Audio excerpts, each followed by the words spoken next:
नमस्कार मित्रांनो, आज आपण बघणार आहोत BCS जे बॅचलर ऑफ कम्प्युटर सायन्स किंवा यालाच काही ठिकाणी BSc कम्प्युटर सायन्स असं सुद्धा म्हणतात. याची सॅलरी किती असते?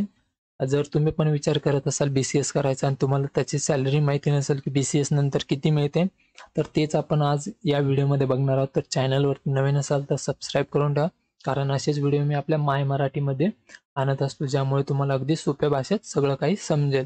तर चला बघूया की BCS नंतर किती सॅलरी मिळते.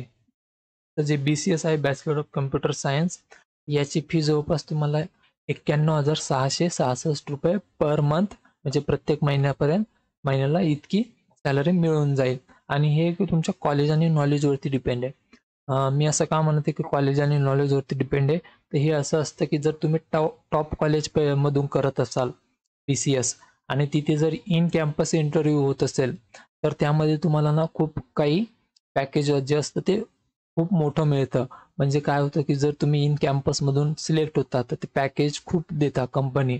आणि हेच जर तुम्ही ऑफ कॅम्पस म्हणजे तुम्ही स्वतःहून दुसऱ्या कंपनीकडे रिझ्युमे वगैरे घेऊन गेला, तर ती तुम्हाला कंपनी खूप कमी पॅकेज म्हणजे जवळपास 30-40 हजार रुपये महिनाच देईल.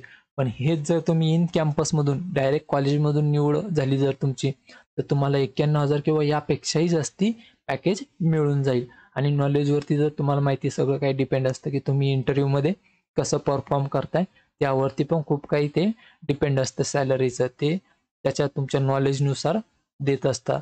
तर कॉलेज आणि नॉलेज हे दोन अशा गोष्टी ते तुमच्या सॅलरीमध्ये खूप महत्त्वाचा रोल प्ले करतात. तर बघा, हे एवढी सॅलरी असते BCS नंतर, म्हणजे जवळपास 11 लाखांचं पॅकेज पर इयरसाठी तुम्हाला मिळून जातं. तर ही होती सॅलरी BCSची.